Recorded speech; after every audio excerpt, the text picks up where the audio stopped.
made some dumplings, and I've got like a limited edition Dr. Pepper flavor. It's coconut, and coconut's one of my favorite flavors, so it's pretty good. It's a little bit disappointing. It's very like coconutty, not very Dr. Pepper-y, so you know, whatever. And then for dessert, I've got a packet of strawberries and a little cup of sugar that I'm going to dip them in. I normally do powdered sugar, but I don't have any. I had a 9 a.m. Doctor's appointment for the kidney stone stuff, and that was pretty, you know, not fun because going to sleep around 1 or 2 a.m. then immediately having to be at the doctor's at 9 a.m. It's not a fun time, especially since like it was the specialist appointment, so like I had to go, and all they did was like tell me like, yeah, we should get an x-ray done, and then sent me home. I don't know, it's kind of like I waited a whole month to go see a specialist. Like they told me I had to wait a whole month. They couldn't see me any sooner. And as soon as they did see me, they were like, yeah, we actually need you to go do something else before we can decide. I don't know. It's like, I get that that's how it works. Like at that specific office, they didn't have the x-ray machine they needed. But like, why wait so long? Why couldn't I have done this 2-3 weeks ago? If they were just gonna look over my paperwork and be like, yeah, we see you did 2 CT scans, but we also want you to do an x-ray. So at 9 a.m. I went to do that. They basically asked an x-ray place to look at my stuff, and then that x-ray place called me and I had to call them back and set up an appointment. Got an appointment scheduled for today. I just got back from that. That appointment was a total of like 10 minutes. I walked in and like paid for it, and then they called me to the back. I went in, they did 1 x-ray, and then I went home. There were like 2 people doing the x-ray. It was like an old lady, like an older lady, and like a young guy, so I guess maybe he was like in training or something. But it was weird because like I was wearing this hoodie. It says bite me with Venus flytraps on it. And I walked and she's like, haha, your hoodie's so funny. And I was like, oh, you know, thanks. And it wasn't until I was like laying down to get the x-ray done that she was like, oh, it's got Venus flytraps on it. And I was like, that is 90% of the joke. And then she like went off on a tangent about Little Shop of Horrors. And she's like, that's before your time. You wouldn't understand. These young people wouldn't understand. And I was like, no, I've seen it before. But she kept going on and on about how like the younger generation will never understand Little Shop of Horrors, which honestly is not that great of a musical. But then again, I'm not a theater gay, so that's probably a controversial opinion. But yeah, they said it'll take them up to 2 days to actually get those images processed and to the doctor. And I asked, like, does that include the weekends? Like, should I expect this Monday or Wednesday? And she was like, I don't know. So that's fun. I mean, it's better than nothing. And I will say this, the doctors here in Austin are doing a much better job than the doctors I had to deal with in Dallas are doing. In Dallas, I had such a miserable time trying to get anything with my knee taken care of at all. Any imaging, any doctor's appointments, any follow-up appointments. It was such a fucking mess. And here I've at least been able to get appointments, but also the doctors like actually pay attention to what I'm saying. With my knee, I had a big problem of doctors just not believing me. I still think it's not completely healed. It's still kind of weird and moves around in weird ways. But I remember the first few places I went to kept telling me like there's nothing wrong with it, you're fine, which it was just, there's no way that was true, and it wasn't. But at least here it's like it's taking an equivalent amount of time just because of how spaced out the appointments are, and not because I'm having to try and convince somebody that the problem exists. So there is that. I'm just really not trying to miss any more work because I already missed so much. And I tried to explain that to the doctor. I'm like, listen, I know these things take time, but like I've already missed a lot of work, and I'm really not trying to miss more because we won't know until we get the x-ray back whether I need like surgery or the like sound machine thing or what. So I was basically trying to ask him like, hey, how fast can we get this taken care of? And he didn't know. And then with all the craziness going on at work, like the layoffs that just happened, and then I don't know, work has just been wild. We keep hearing about how the company is like losing contracts and stuff, and basically like we're slowly losing all our money. And like they laid off a bunch of people, but now they're like, oh, we don't have enough people to fill the seats, we can't push out our orders. Like why not wait to do layoffs until you get caught up with orders? What's the point in, like, now you're so short staffed, like you're not getting orders out on time, and they're like really struggling to find enough people to cover the work that we have, which is about the same that we had when we laid all those people off. So why not just wait? Yeah, it's pretty wild. Not the fun way. Speaking of wild, I've been kind of on and off dating apps for, I don't know, the past like 4 fucking years. and I just like I haven't been like super like paying that much attention to them, and it's like not really that big a deal, and it's I don't know, it's men are extremely disappointing in so few words, and I don't know if it's just because it's the South or what, but there's just like so few women that show up on these dating apps. I don't know, either they're just not interested in me specifically, or they're just not interested in anybody but men in general. But anyways, I was having the absolutely wild conversation with this guy. We were messaging back and forth, and I have in my profile that if you can guess my zodiac sign, I'll like go on a date with you. Like it's like, woo, you win a free date, because nobody ever guesses it right. And so this guy messages me. The dating app that this happened on, I ended up uninstalling because you can message people without matching to them, and that just led to all kinds of horror stories. But he messaged me something like, oh, it doesn't matter what your sun sign is, it matters what your rising sign is, and I don't know enough about astrology to know what that was. We had a pretty long conversation about, you know, my astrological chart. Apparently that's like his actual profession is like astrology type stuff, and he seemed pretty chill. So like we were having a nice conversation, he seemed pretty chill. We were talking a lot about like my interests, and I obviously take like a more cynical and scientific approach to it, but I'm still pretty like open to like spiritual things. I think there is a place and time when they will coincide, but I don't know if it's yet. So I was like telling him like, you know, I find this stuff interesting. I don't think it's like 100% believable in the way that people like full force devote themselves to that kind of stuff. Yeah, so we talked like that for a while, and then he like immediately was like, oh, I can tell like what you're into based on your zodiac sign too. And at this point our conversation was kind of like pretty even, not like super into him, not like super disgusted by him, but when he started saying that kind of stuff, I kind of like felt it in me, like it dropped, right? I was like, oh, okay, so that's what this wasn't gonna be a actual exploration of who I am as a person after all. That being said, I really don't mind talking about sex even with strangers. Like it used to bother me a lot growing up, and not so much anymore. So, you know, I continued the conversation with him in the back of my mind, already knowing like if we do end up seeing each other, like it's not going to be very serious. I probably won't talk to him very much at all. If we do meet up, it'll be probably like a one-time thing. And then he's trying to like tell me like kind of like what I like in bed, basically based on my zodiac sign, which was incorrect. So I think maybe he needs to find a better job. He did, however, make like a funny little joke about how like my zodiac says I'm confused about gender, which is true. But then again, could you have just gotten that from reading my profile? Because he said other things in the conversation that did make it sound like he had actually read my profile, which isn't terribly common. So with the gender comment, I was kind of like not on that level again, because I kind of was like already understood that like he wasn't really interested in me as a person, just kind of wanted to have some quick sex. But it kept me from like being pushed down lower into that part, because I'm like, oh, if somebody, you know, takes the time to read my bio, sees that I have they, he pronouns and a non-binary flag in there, you know, that's better than the men who just straight up message me, hey beautiful, how you doing, and then in their bio have slurs for trans people, you know? Like there was one profile that messaged me and was like, had that slur in it, but it was the slur, but it said, don't swipe on me if you're trans. That shit's mad annoying. It's like, bitch, you swiped on me. But anyway, so I was like, so at least he's not one of those guys. So I was kind of like right below that level of like mid-interested. And we continued to talk, and he talks so fucking much. And then we started talking about like what our compatibility would be sexually, because that is important. And we were talking about it. We seemed like to be mostly compatible, and this was over the course of like many hours that we were having this conversation back and forth and like getting to know and understand each other a little bit better. And I do appreciate people who are like that forward with it. It can come off really crass and rude, but I think there is a way to do it where you're just like kind of figuring out who you are compatible with as soon as possible.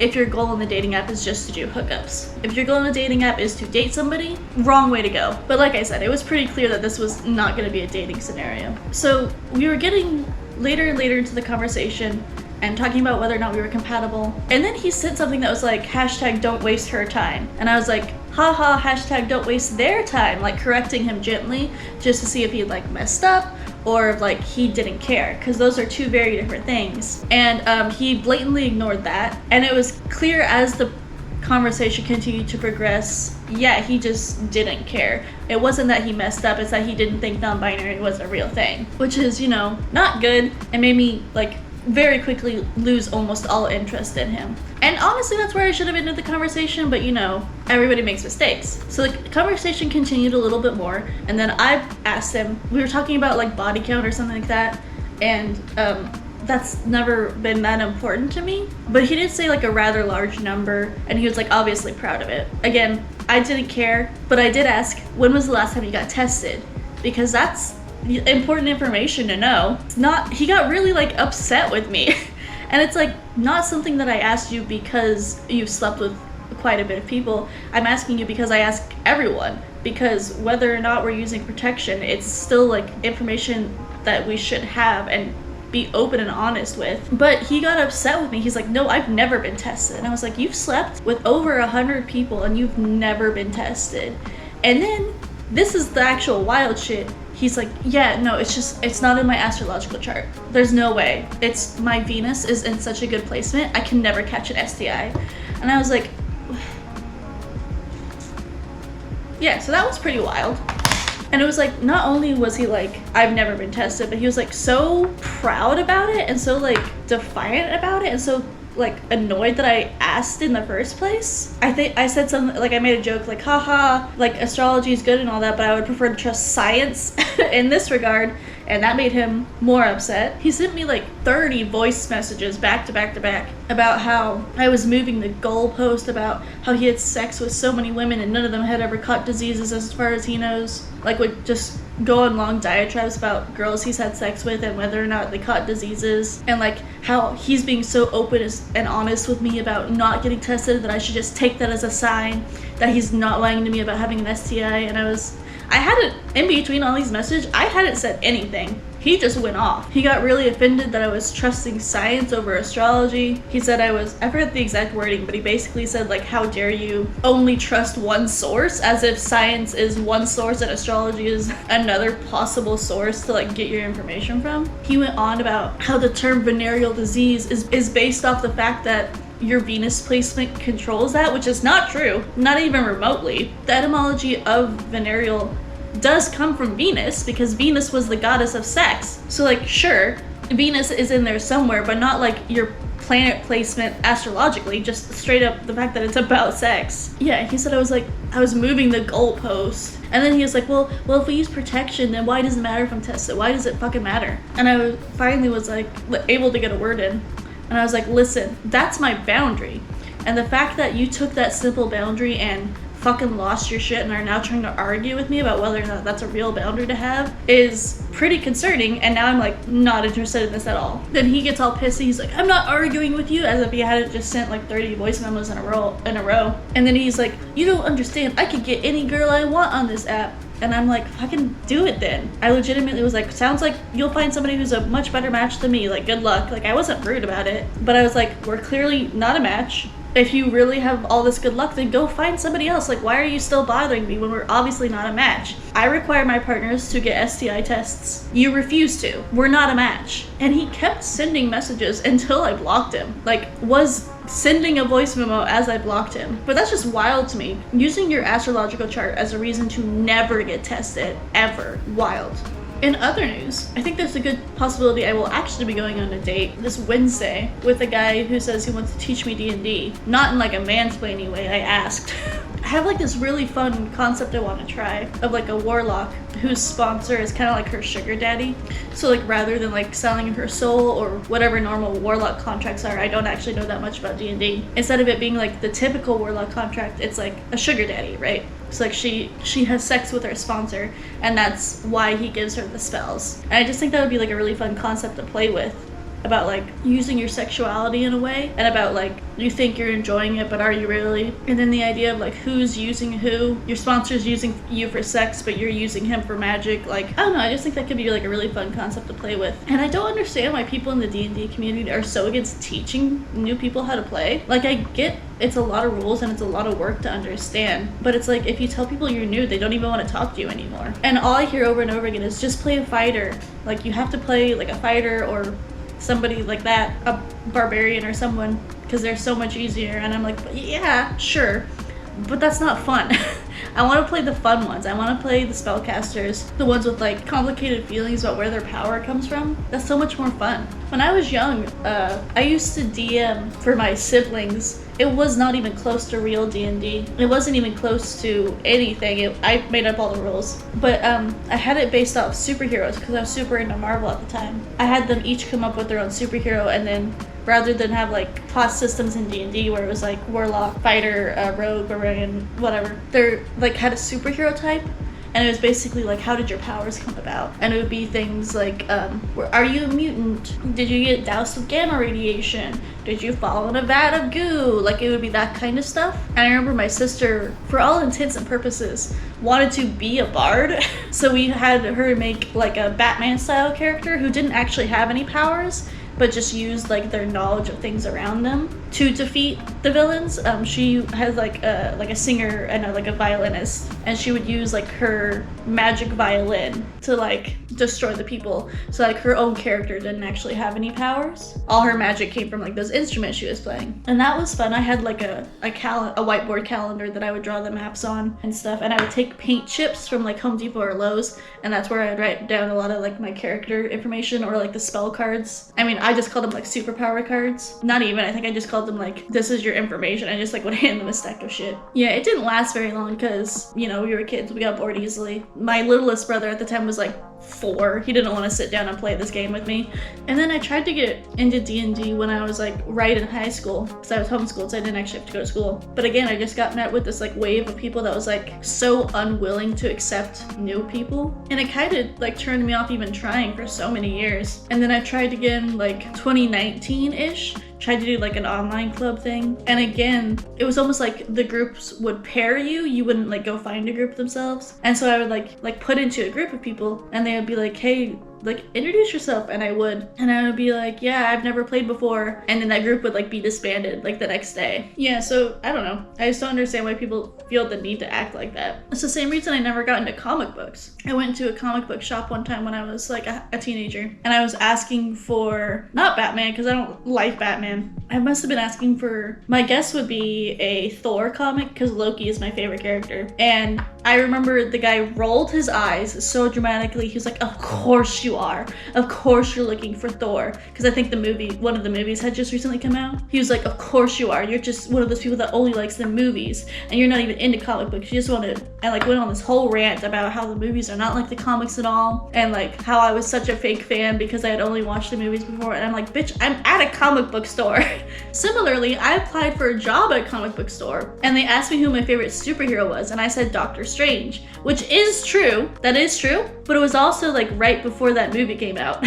Yeah, and same kind of thing. They were like, no, you're just saying that because of the movie, and they were not excited and did not hire me. Like, bitch, I was Robin for Halloween for like 2 or 3 years in a row. I don't know, gatekeeping is fucking weird to me. Like, don't you want to have more people to play with, more people to talk to? But yeah, I guess that's like mostly everything that's happened in the past few weeks. I've been watching so much Dimension 20, kind of the thing that like re-sparked my interest in trying D&D again. And the funny thing is I've known that Dimension 20 exists for a while now, and I had no interest in it at all until I saw Dungeons and Drag Queens, because, you know, I'm gay. And I think it just goes back to seeing people who obviously are not good at the game and are brand new being treated with that kind of like respect and help, alongside like the way drag is under attack in America right now. Seeing the queens again being treated with that kind of like love and respect. And also, like I said, I had never like really been a part of D&D at all before, so just seeing kind of like what everyone likes about it, I guess, on full display, like the whole storytelling aspect of it. So that definitely got me into it. And then since I've been like in pain and a lot of like bedridden, just spending a lot of time trying to not move too much, I've watched like so many of the campaigns front to back. I think Burrow's End is my favorite so far. Really, really good. I love that. Originally, this video was just gonna be a TikTok, but I haven't touched TikTok in like 2 or 3 years. And it was just gonna be the story about the guy who thinks he can't get STIs because of where his Venus is in his birth chart. I don't know, I just felt like catching up with nobody, myself maybe? I don't know. Anyway, I gotta wash my dishes now. I will probably eat the last of these strawberries. They're very good. Thanks for taking the time to listen. Bye.